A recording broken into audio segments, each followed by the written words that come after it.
Joey, I open up my email and it says, Dear Russell, earlier today, BlockFi's first day of Chapter 11 hearing was held.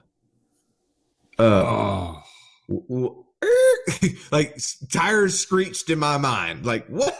What? Wait a first of second. all, they used your real name, so that you're in trouble. Exactly. Like my mom's yelling at me here.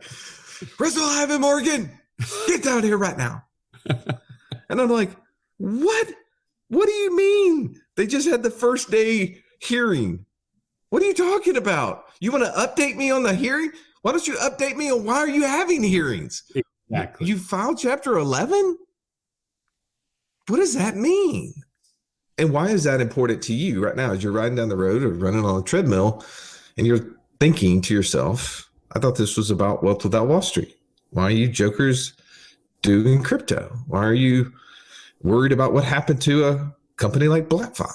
Well, here's the reason is that 5 years ago, Joey, you and I started mining cryptocurrency, specifically Ethereum. That's right. We've added some other coins over the years to that, Ethereum Classic and then Bitcoin.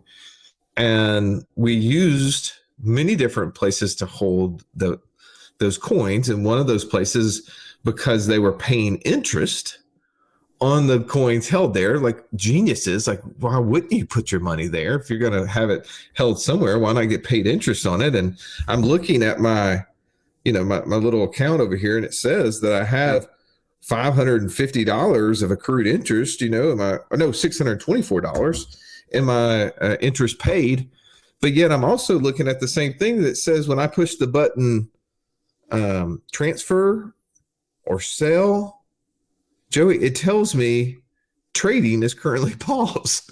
Paused. That's such a nice way of saying, by the way, you lost it all. So, as you want to learn what not to do, or you want to learn what's going on, today's guest, as we like to refer to him as Bitcoin Bob Burnett, he speaks on all the international and national stages as it relates to Bitcoin. He was instrumental in helping the country of El Salvador change their national currency to Bitcoin. We ask him questions like, are we in for the end of Bitcoin and other crypto? What does he expect to happen in the future with it? And was he surprised by everything that happened here as a result of big issues like FTX and so forth? So if you're interested in that, you're going to be interested in this interview. Let's jump in, Joey, right now with our good friend, Bob Burnett.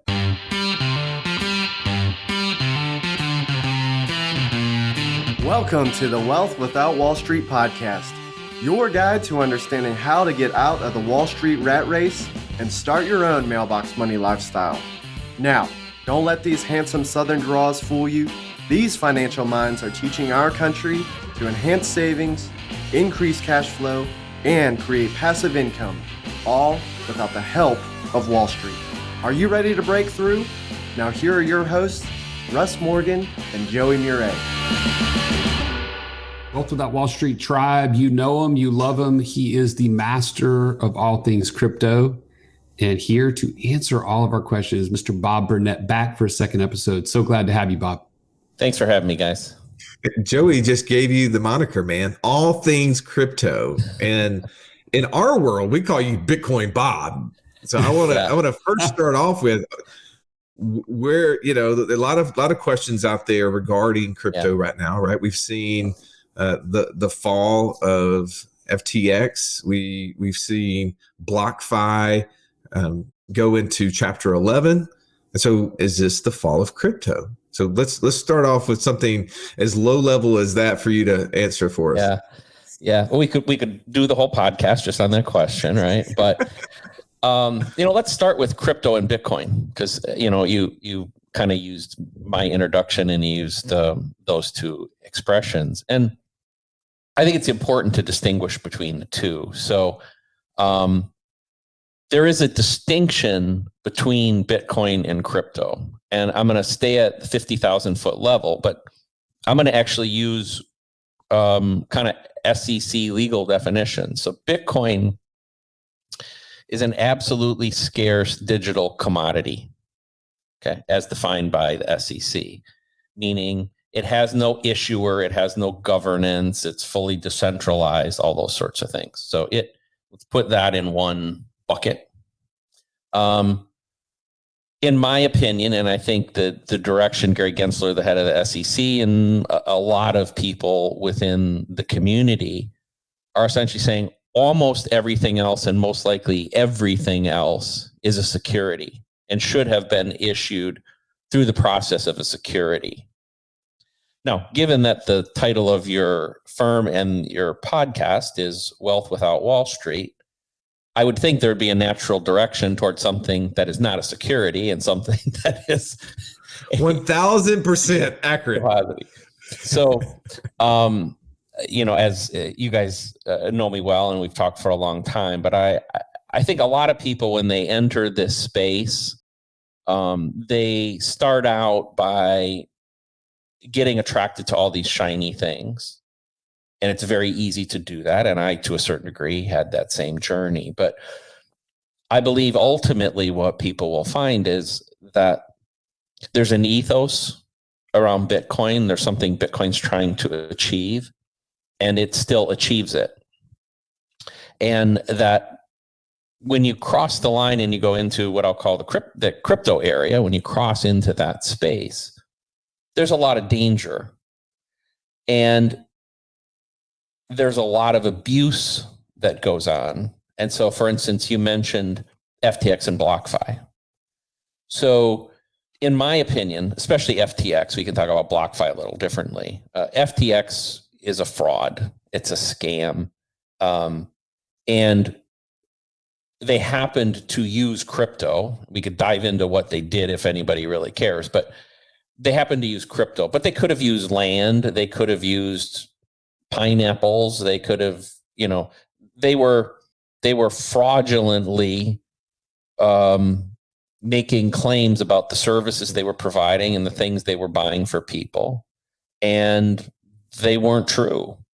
And because they were based outside of the US, the normal protections that would be put in place weren't there, and they got obviously grossly abused.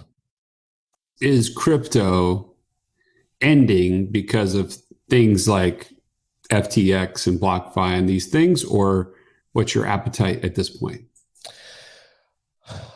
I don't think crypto is ending, but I think we will go through. So right now there are on the order of 22 or 23,000 cryptocurrencies. The world does not need 22 or 23,000. There are not 22,000 unique ideas and things that we're trying to be accomplished. There are a couple of them hoping to accomplish something that may be useful to society. Those of you interested in looking at those, what I would have to say is you have to think of them in the same context as if you were making investments in like angel investments or Series A kind of investments into technology startups, which, by the way, is a very dangerous space, very Sure. specialized space. 100%. So if you feel competent in there, there's going to be some opportunity. I believe, like I said, there's probably a few handful that will survive and find something of merit to do. It's my opinion that all of them, and remember I put Bitcoin in a different category, all of them,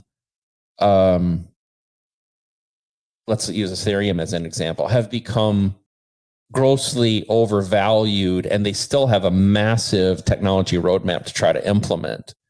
And so there's massive amount of risk. Hey, can I ask a question on that? Because obviously Joey and I have more familiar with Ethereum than any other currency, just because that's the one that we mined for so long until they moved from proof of work to proof of stake.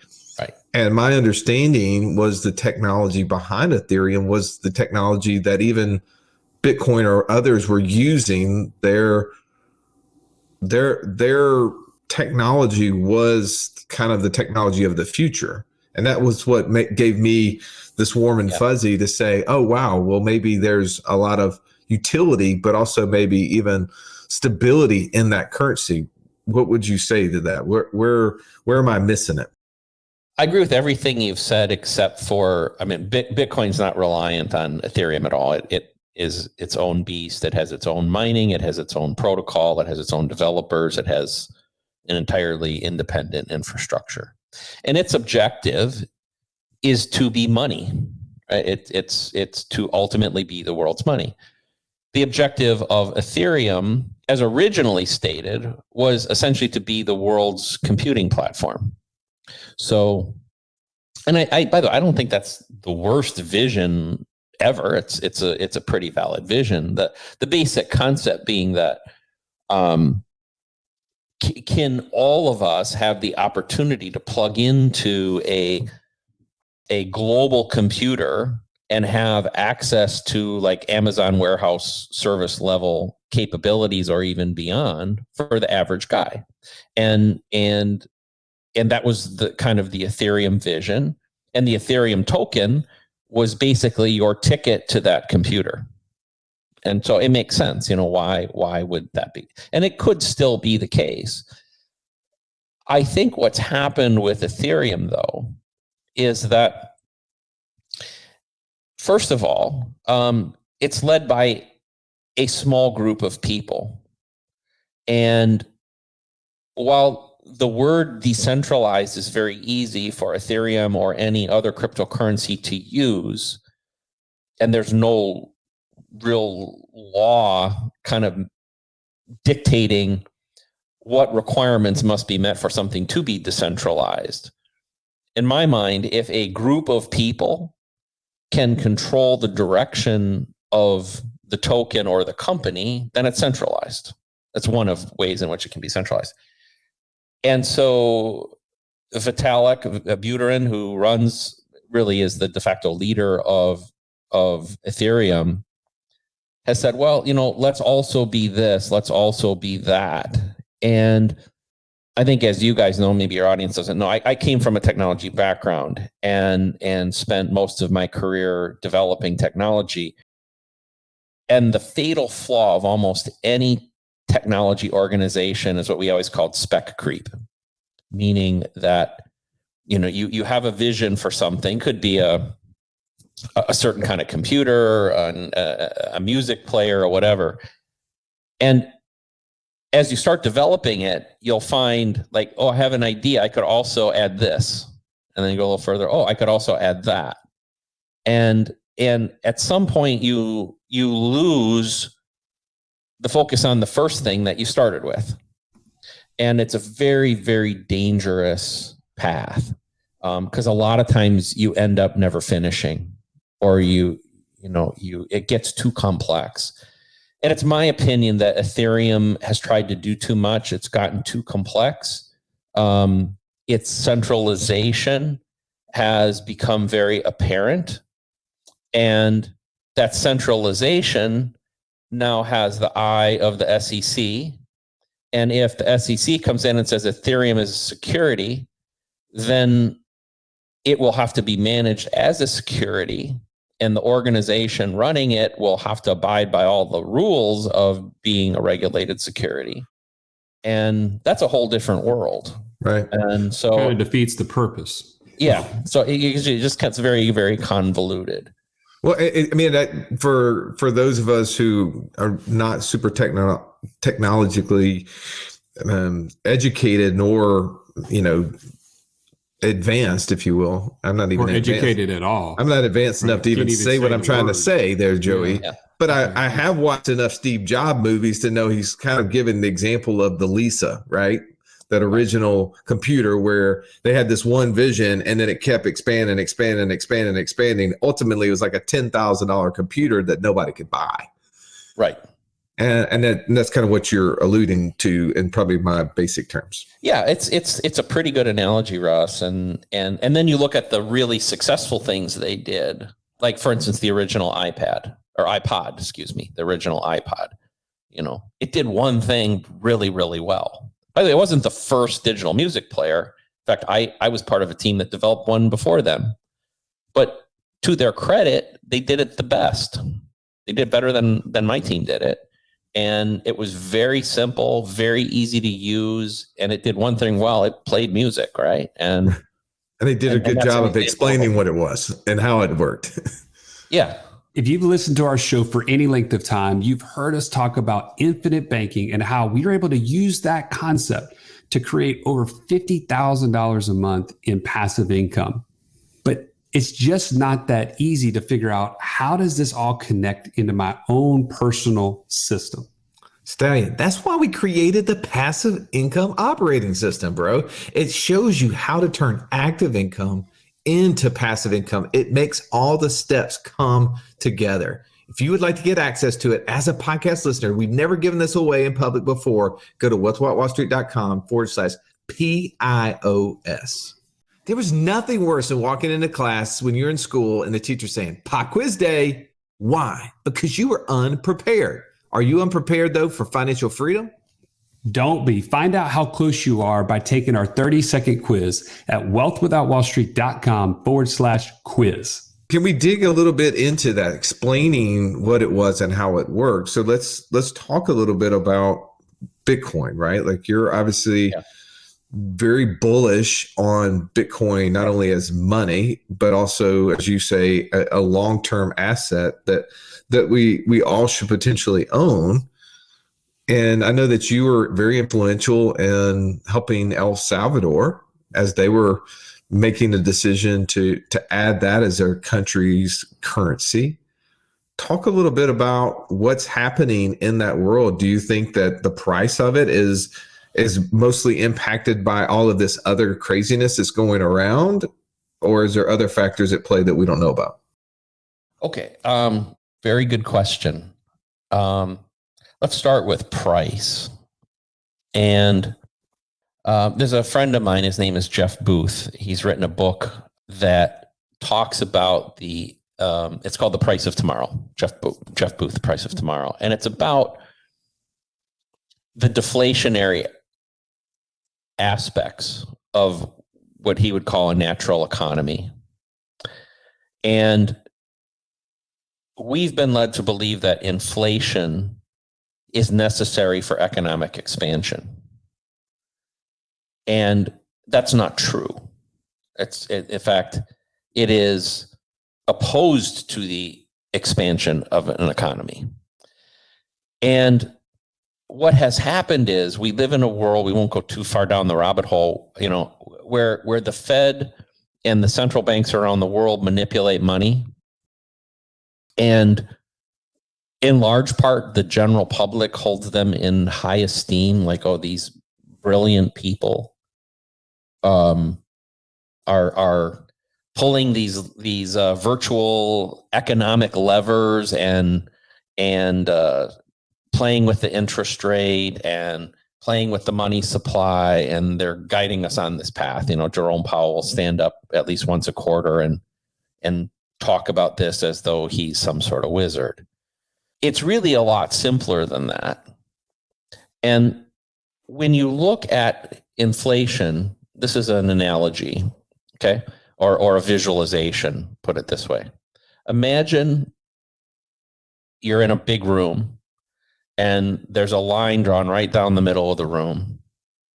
And on the left-hand side of the room is all the money in the world. And on the right-hand side is all the stuff in the world, all the things, all the cars, all the tables, all the chairs, all the whatever. Stock certificates and things like that are over there too. Okay. So there's a balance. We don't have any stock. There's no stock certificates. It's just everything else. Keep going. Sorry, I just had to. Privately, they're private. They're private. Okay. Privately held companies. Now imagine that, Russ is feeling really industrious one day. He walks outside, chops down a tree in his backyard, starts turning the tree into a new dining room table. Now, when he's done, we throw that dining room table onto the side of the room that has all the stuff. Right. Now, if on the left-hand side of the room, nobody has played with the money, same amount of money, but one more table in the world, what does that mean? It means that everything else that was previously on the pile just got a little bit less expensive, because this money represents everything over here, right? Right. Because a simple way to explain that, if we had $1 million on one side, 1 million things on the other, you could say they were all worth $1 a piece. Yeah. But if you made it 1,000,001, well, now that price would have to be less than $1 because you have more things than you have the dollars. Right. Okay. Right. And if you think about it, that is the natural course of the world, that people are making new stuff over here. And that includes things like, we're old enough that when we went to, let's say, high school or college, we probably all bought a calculator, right? Yeah. So, used a calculator would be a different question, but you bought one for sure. Yeah, you probably had one, right? Sitting in the, but what's happened is, we all have a phone, and we can now get a calculator for free on the phone, right? So that's an example of improvements in productivity, improvements in efficiency. And if nobody's playing with the money supply on the one side, on the other side, then everything should naturally get cheaper with time. I know it's a wild concept, right? But that's what it's what we should demand as a society. Right. Because when the opposite happens, right now, we'll go back to the original state. And I like your analogy, Russ, $1 million and a million things, we will say. Now, if somebody makes $100,000 more dollars, now we have $1.1 million representing a million things. Therefore, everything gets more expensive. Now, certain things might get, that's on average, right? Certain things might get higher or lower. Okay, so we'll get back to the Bitcoin thing. Why Bitcoin? Why do I believe in Bitcoin? Because the game that we're just talking about is the game that's being played by the central banks around the world. We want to keep it really simple. What they're doing is they're screwing with the left-hand side of this equation, and they keep printing more money. And even though society and technology are getting more efficient, they're stealing all those gains, and it is theft. And they're using that money that they've stolen to largely do things, at least I don't support. Right. Yeah. I'll just keep it at that. So Bitcoin, go back to what is Bitcoin? Bitcoin is about the separation of money from the state, number one. Don't give them control. Let's have a form of money that they can't control. Number two, let's take the banks out of the equation, or at least have the choice to take the banks out of the equation. One, because they're expensive. But two, let's not give them or the government a control point.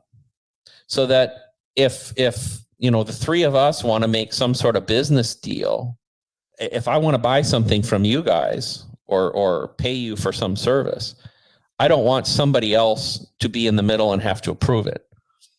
The essence of Bitcoin are those things. Separate money from the state, stay out of our ability to transact amongst people. We'll go back to El Salvador in a second.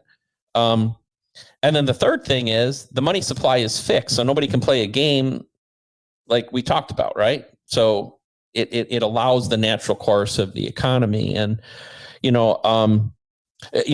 obviously, you guys and myself, we're all strong believers in Nelson Nash and infinite banking concepts. And I wish Nelson was still alive, because I would love to have a really detailed conversation about Bitcoin, because I think if he really got down to it, I think Nelson would have loved it, because he He loves things that don't have control. He's truly an Austrian in his thought, his economic thought, which Bitcoin is very much founded in that. It's very much founded in kind of, I'd say, a libertarian sort of political vein runs through it. I totally agree that Nelson, if he understood it, would have been a big proponent of it.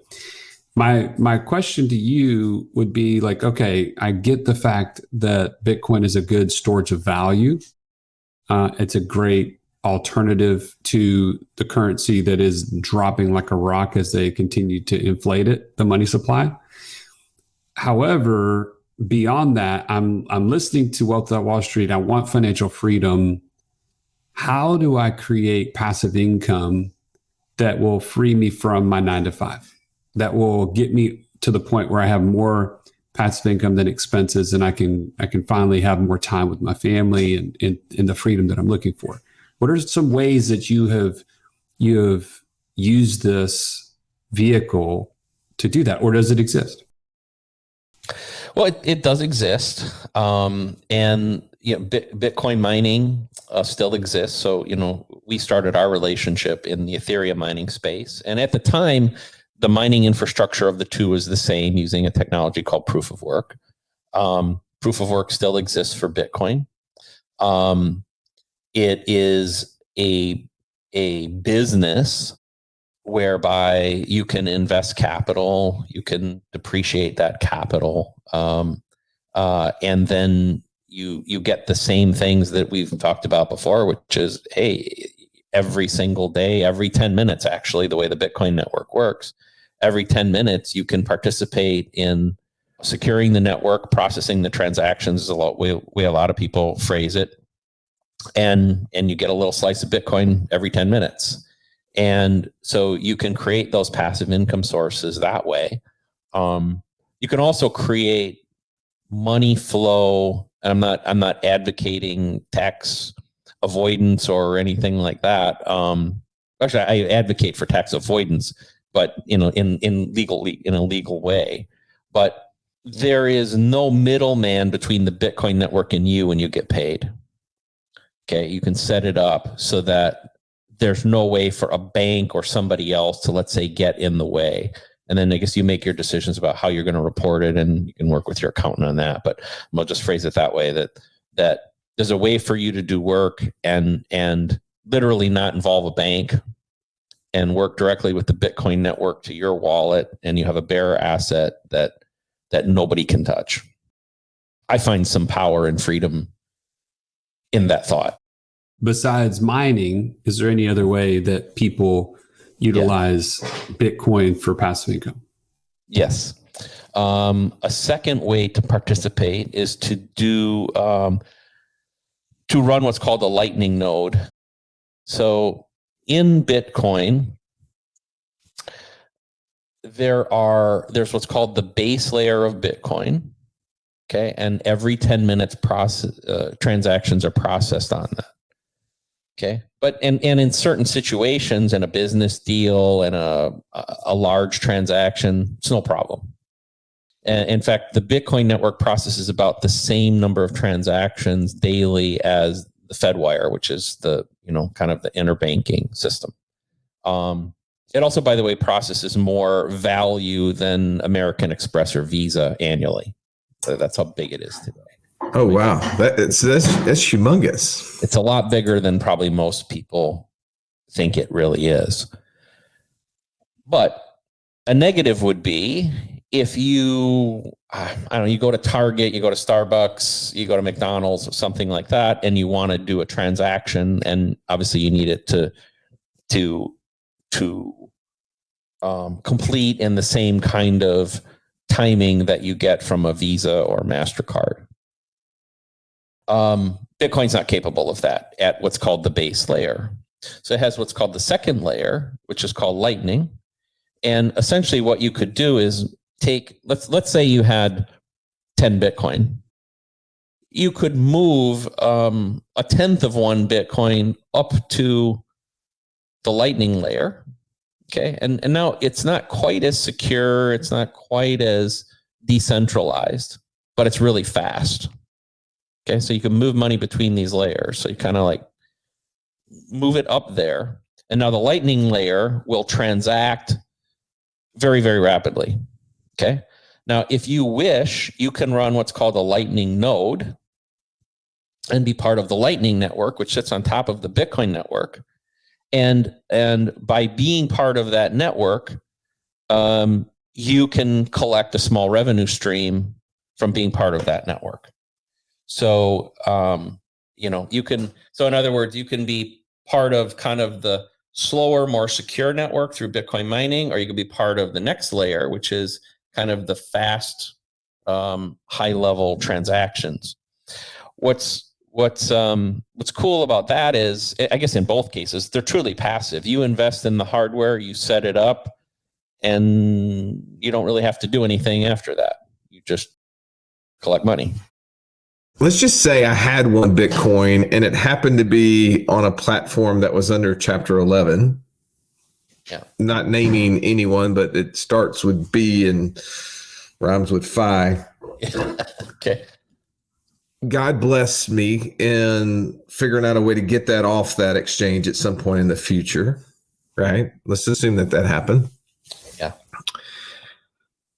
Where do people store these assets that are not necessarily controlled by someone else, right? Like you mentioned to us offline that these are bearer assets. Those who are holding them are in essence the owners of them. And that's why the people that we know that made dumb decisions to put them in places that they are no longer the holder or the bearer of it don't necessarily have control over it. Where do people store them, but give them access to it if they want to use it? Where are some of those places that you've seen or have done personally? Yeah. Okay. I'm going to give you three answers. There's three different potential solutions. Okay. All right. The first is, and this is generally going to be for people that are holding a larger amount, let's say 6 figures or greater. Okay. Just as a rule of thumb. There are organizations, for instance, one would be called Prime Trust. Another one would be called River. And you can go to those organizations. And if you're not comfortable doing it yourself, you're not holding it yourself, these are trusted places backed by Lloyd's of London policies. And you essentially have your Bitcoin transferred from BlockFi or wherever it is to them. You're going to pay them a fee, might be 0.5% or 1%. It's usually negotiable, by the way. And they will custody it for you, right? And it's backed by an insurance policy. So you're kind of getting a mimicking of the existing financial system where you've made a deposit and you've got the FDIC and all that. It's not foolproof, but it's pretty good. So that's the first way. The second way is to use a device like this. This is called a Trezor, and there's another one called a Ledger. And so this is basically just a USB dongle. And when you buy this device, which you can buy them from about $40 to $150, depending on the features that you want, but they all work well. And essentially, what you're going to do is you're going to transfer the private key. So the private key is it's probably best visualized as your password, but it's not exactly correct. But the idea is that your Bitcoin is protected by that private key, which is a long 77-digit number. And here you go. You put it on here, and then I'll show you just part of it, but then you get what's called a seed phrase, like here. I'm covering up part of mine because I can't give you all of it, but you write these words down. So even if this device fails, you can recreate it on here. Okay. By entering these words into a website, it will recreate the private key. And the idea is you're going to put maybe this in a safety deposit box, and in a different location, you're going to put this. Okay. And so that's that's that way. Now, the third thing you can do is use a technique called multi-sig, which stands for multi-signature. You guys would be a great example. You guys are business partners. So what the idea would be that instead of one private key securing the money, you use in this case, like there's a company called Unchained Capital, okay, and they provide this service, and so you each would get a key, and then they would keep a key as well, and it would require 2 of 3 keys to access the money. So if you guys want to do something, you don't need to involve Unchained. You can both say, hey, we want to spend this Bitcoin or transfer it somewhere else. You guys both have a key, you plug it in and you go. Or let's say, God forbid, something happens to one of you, you would be able to call Unchained up, said, hey, Russ went down on this plane. So Joey calls him up and says, hey, this unfortunate thing happened. I don't know where Russ's keys are, but here's his death certificate. And will you help me move the Bitcoin? So 3 levels. The first level is probably high net worth people. You can use these other organizations. You don't have to, but if you're not comfortable and you want kind of this more traditional solution, that's one way to go. Second way, invest in these devices. A third way is work with a multi-sig solution. No, that's really good. I'm grateful that you gave that application, because I think there are people who don't know anything other than the Coinbases or the BlockFis or whatever those are to know what to do. I know that Joey and I didn't until you kind of had shared that with us offline.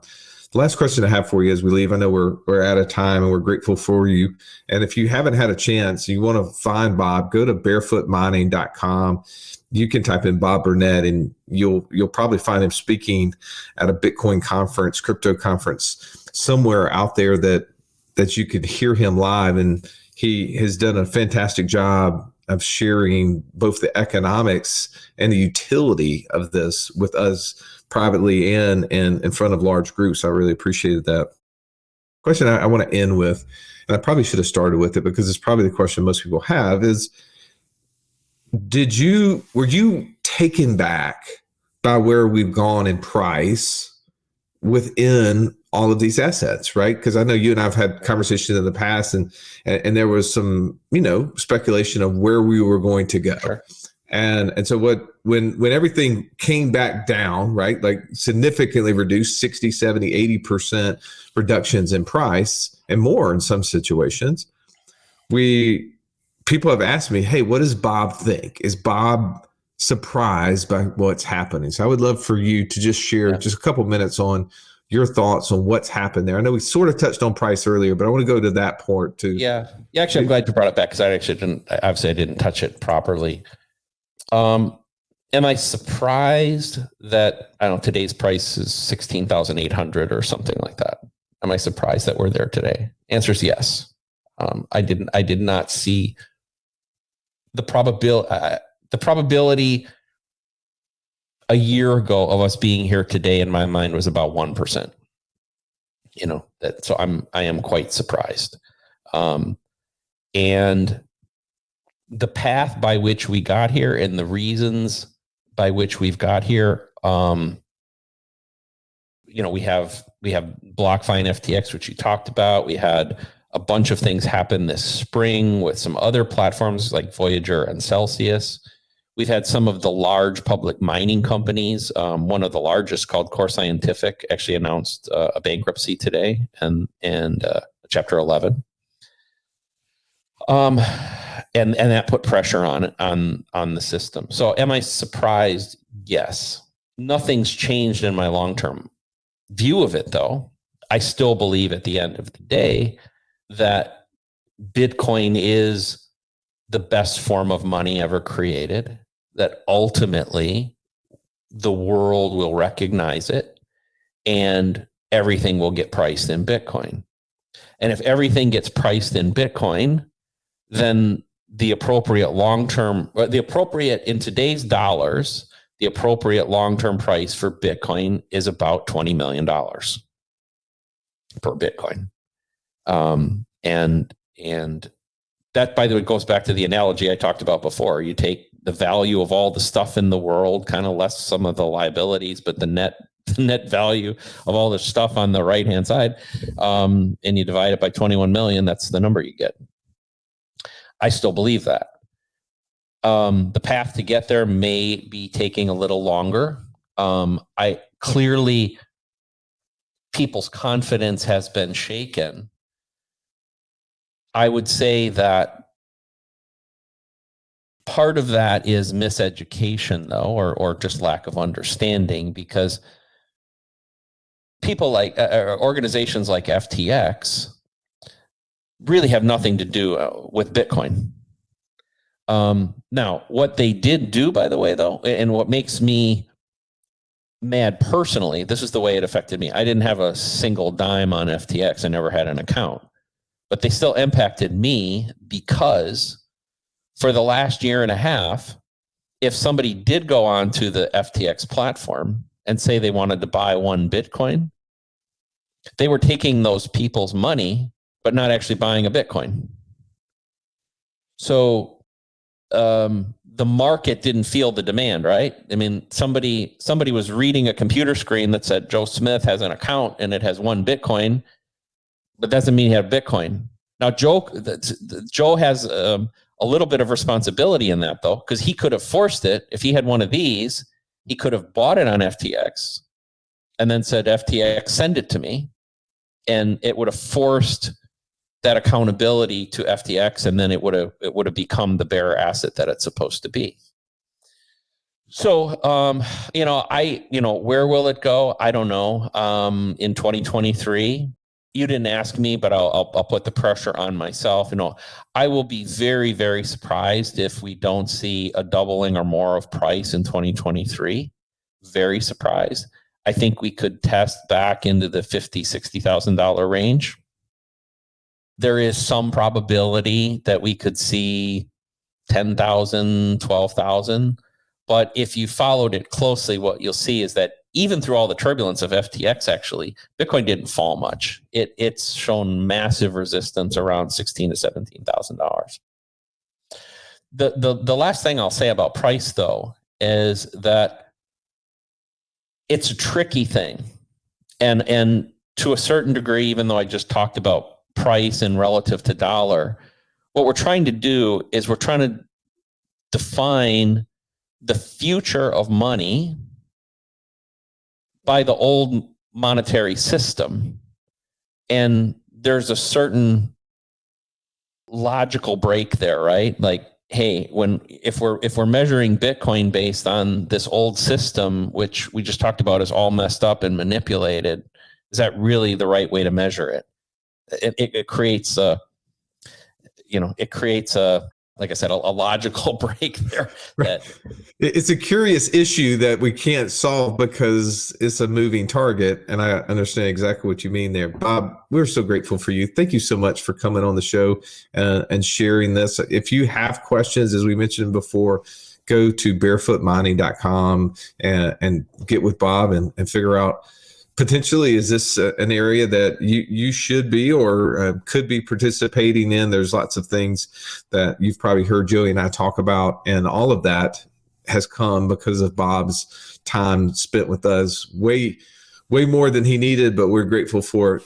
Thank you for coming on the show and being with us, Bob.